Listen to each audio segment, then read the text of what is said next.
We've been speaking with witnesses, folks who were in the mall, who described what it was like from their perspective. And I'll tell you guys a little bit about what investigators have said. But basically, they were at the mall. It's Easter weekend. It was a lot of people who were there. Some of them tell me that they were hoping to take pictures with the Easter Bunny whenever these shots started to ring out. You know what? Honestly, I might be overly bundled at this point. Would you ask him what made him stay in Ukraine? State Department of Education data from as far back as 2016 shows students from 3rd to 8th grade are falling behind in standardized tests that measure reading comprehension year after year. Department leaders say some need intensive remediation to get back up to speed. Still, students have been able to progress to the next grade, with districts working to find a solution.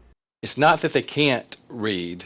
It's they have a difficult time comprehending what they're reading. Dr. David Mathis is the Deputy Superintendent of College and Career Readiness with the State Department of Education. His office oversees standards and literacy for students across the state. In high school, oftentimes their textbooks are very dense. They're very long passages to read. As they struggle, that escalates the problem. The State College and Career Ready Assessment, or SC Ready, measures progress in English language arts. This includes reading, writing, and communication. Now, the test is required by federal law, but in 2021, parents could opt out because of the pandemic. So we looked at numbers from 2019. Still, more than half of rising South Carolina high schoolers underperformed. The students that are suffering the most are those students who were behind prior to the pandemic. I think it's statewide, especially in underserved areas. It just didn't happen in high school. It has started in that building phase. Some of the lowest scores in the Midlands were at schools in Lee, Lexington, and Orangeburg counties. Patrick Kelly with the Palmetto State Teachers Association, one of the largest associations for educators in the state, says a student's home environment or how they feel can play a role in the test result. There are factors beyond schooling that impact student achievement. Factors like access to text during early childhood, around poverty. Academic words or phrases may also stump learners, the state says, but districts like Lexington Richland 5 are working to find a solution. You really are talking about something that's going to have a potential lifelong impact. Joe Eberlin is the assistant principal for instruction at Dutch Fork High School. It's not so much the actual ability to read.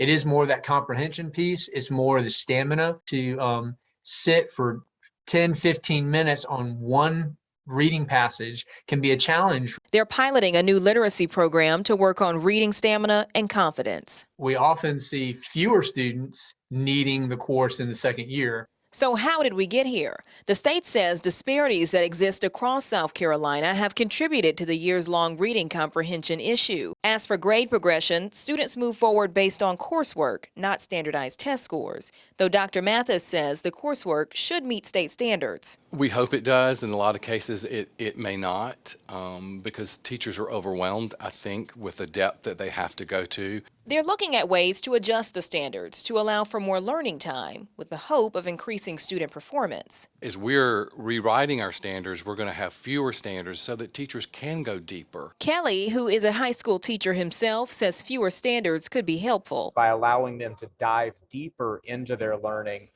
instead of having to skim through things at a surface level. I think we also need to create a more holistic assessment regimen beyond a simple one-time high-stakes test. Dr. Mathis says parents can help too. Go to the school and talk to the principal, the guidance counselor, the teacher, and ask clearly, how is my child succeeding? What more can we do? Are there things that we can do, I can do at home to help? A stack of black and white images, fuzzy, but the memories are clear. It was the early days at Dennis Elementary. All these little kids like this are now grown. A time Bernetta Wilmore remembers well. She lives right across the street, after all. Since I was 4 years old. What do you think she was thinking right there? Mom, do I look all right? That's. And across the street, she watched as the unused wing of the school, damaged from age, was demolished. I was kind of sad about it. I could have imagined myself being in Miss Witherspoon's class, which was the second grade. I know you can't hold on to older things. I'm getting older, there ain't nobody gonna hold on to me. It was a demolition years in the making, with money hard to come by, and they're not alone. Funding in rural districts has long been a challenge, according to Superintendent Bernard McDaniel, who said they had to shift funds in order to afford the project. The rest of the school is clear for use, McDaniel says. Still, upgrades are needed.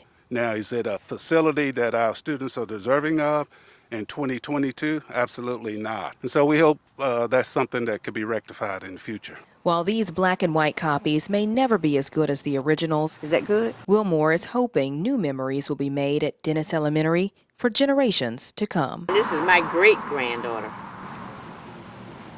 And she may get a chance to go to this school also. It's been a busy night here in Bishopville as shoppers rush to get those last-minute items ahead of the storm. I spoke to the management at Piggly Wiggly here downtown who say the job has become more like a passion.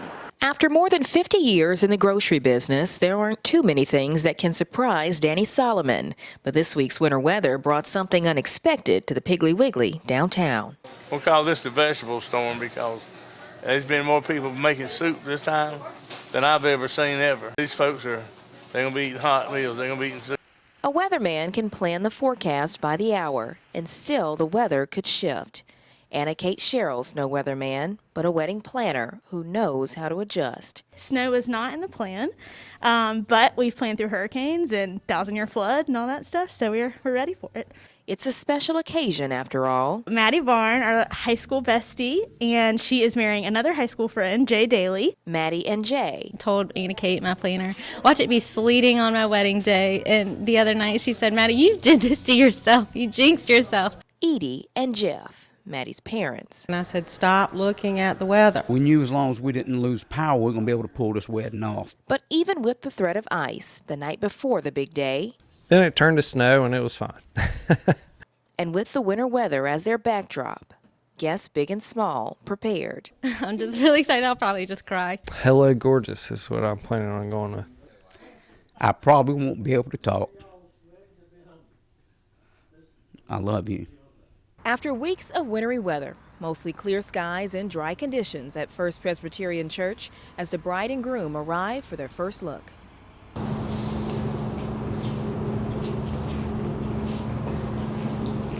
Just like the weather, sometimes the unexpected can be just right. Reporting in Sumter, Kayland Hagwood, News 19, WLTX.